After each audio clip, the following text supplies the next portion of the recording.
பொதுவாகவே குழந்தைங்க ஸ்கூலுக்கு காலேஜுக்கு போகும்பொழுது காலையில் சாப்பிடவே மாட்டாங்க அவசரமாக போயிடும் பொழுது.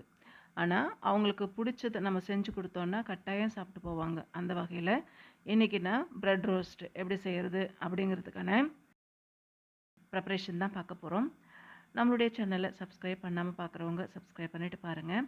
நான் ஒரு பேனில் ஆயில் விட்டுட்டு கடுகு உளுத்தம்பருப்பு சேர்த்துக்கிறேன். வெங்காயம் ஒரு வெங்காயம் கட் பண்ணி சேர்த்துக்கிறேன். சால்ட்டு சேர்த்துக்கிறேன். கருவேப்பிலை சேர்த்துட்டு மஞ்சள் தூள் சேர்த்துட்டு வதக்கிக்கிறேன். இப்போ தக்காளி ஒரு தக்காளி நான் கட் பண்ணி சேர்த்துருக்கேன். வெங்காயமும் தக்காளி நல்லா வதங்கட்டும். இது அப்படியே இருக்கட்டும். இப்போ ஒரு பேனில் ஆயில் விட்டுட்டு ப்ரெட்டு ரோஸ்ட் பண்ணுறதுக்காக நான் தவாவில் வச்சுருக்கேன்.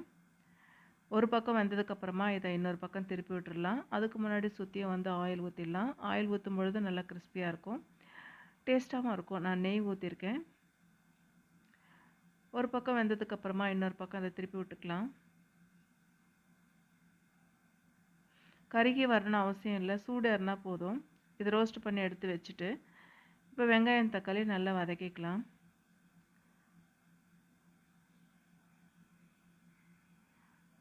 ரெட் சில்லி பவுடர் சேர்த்துக்கிறேன். சீரகம் தூள் சேர்த்துக்கிறேன். இப்போ நல்லா மிக்ஸ் பண்ணிடலாம். மிக்ஸ் பண்ணிவிட்டு நல்லா வதக்கிடலாம். நல்லா வதங்கி வந்துருச்சு.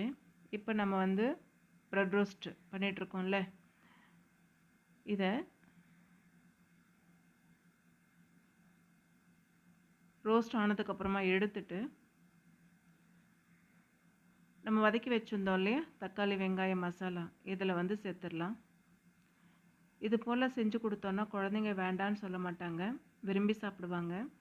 இது போல் ஒரு முறை ட்ரை பண்ணி பாருங்கள்.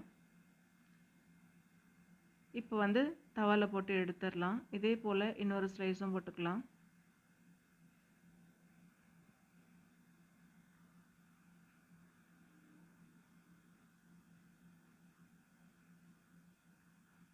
ஒரு பேனில் கொஞ்சம் ஆயில் விட்டுட்டு